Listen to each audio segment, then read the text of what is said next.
Hey y'all, I'm back. It's me with the Book of Job. If you've been following me, you know that I've been in the Book of Job for the last 2 months.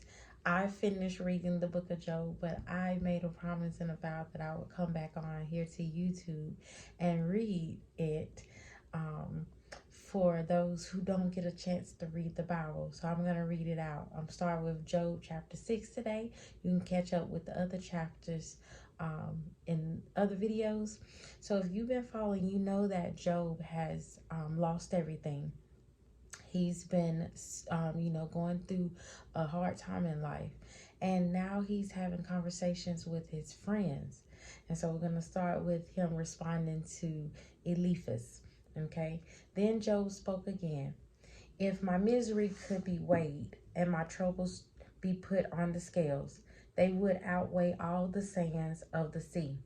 That is why I spoke impulsively, for the Almighty has struck me down with his arrows. Their poison infects my spirit. God's terrors are lined up against me. Don't I have a right to complain? Sound like somebody we know.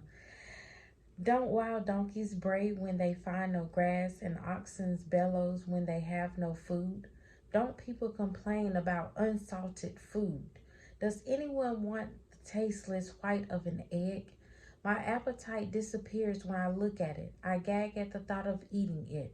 Oh, that I might have my request, that God would grant my desire. I wish he would crush me.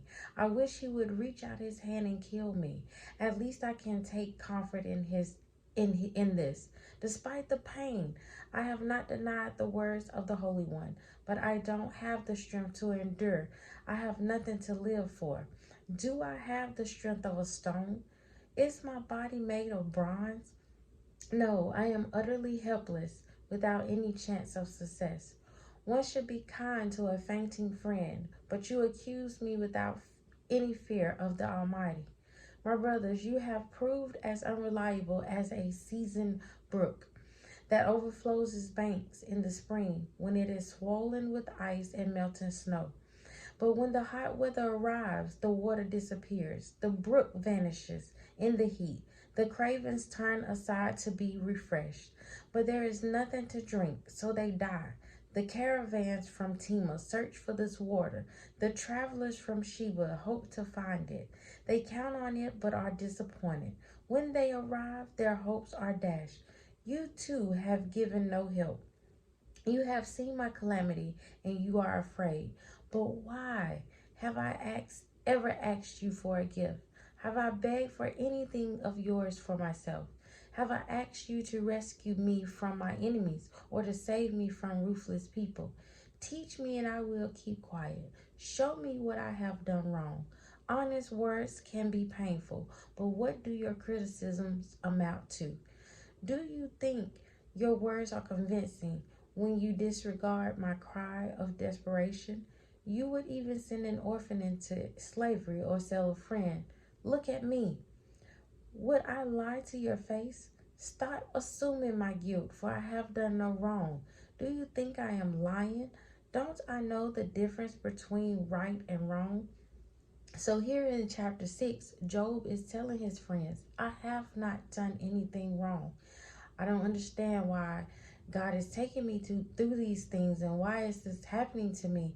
And here you are supposed to be my friend and you're not giving me any help. You're condemning me. You're putting me down. Your opinions of accusing me of doing something wrong is not helping me, is what Job is trying to tell his friends here. Chapter 7 says, is not all human life a struggle?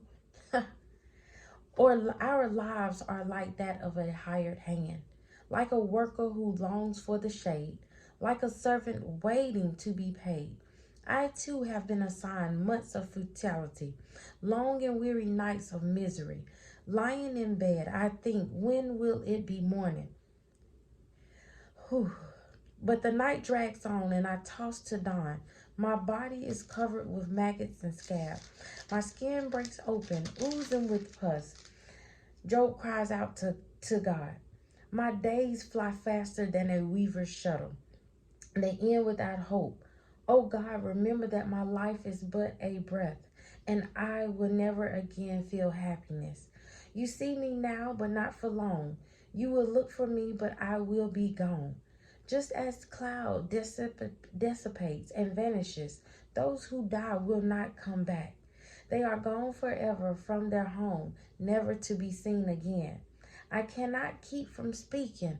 I must express my anguish. My bitter soul must complain. Am I a sea monster or a dragon that you must place me under guard? I think my bed will comfort me and sleep will ease my misery. But then you shatter me with dreams and terrify me with visions. I would rather be strangled rather die than suffer like this. I hate my life and I don't want to go on living. Oh, leave me alone for my few remaining days. What are people that you should make so much of us, that you should think of us so often? For you examine us every morning and test us every moment. Why won't you leave me alone, at least long enough for me to swallow? If I have sinned, what have I done to you? O watcher of all humanity, why make me your target? Am I a burden to you? Why not just forgive my sin and take away my guilt? For soon I will die in the dust and die. I will lie in the dust and die. When you look for me, I will be gone. Job is ready to end it all. He's ready for God to just take him. Life is what they say now be lifing. And it's hard at times. And sometimes it seems like we're just struggling. We don't know what are we doing. We're trying our best to get closer and closer to God. We don't know what is going on. We don't know what's happening. And God doesn't sometimes give us an answer right away. And so it was feeling like Job was suffering. He was suffering. Why have me suffer? Why you just can't forgive me, God, for what I have done that I don't even know that I did? But life has a way. Some days we don't understand. We just have to keep trusting God and knowing that He's going to pull us through. That what He's taking us through, He has something greater and bigger for us on the other side. This too shall pass.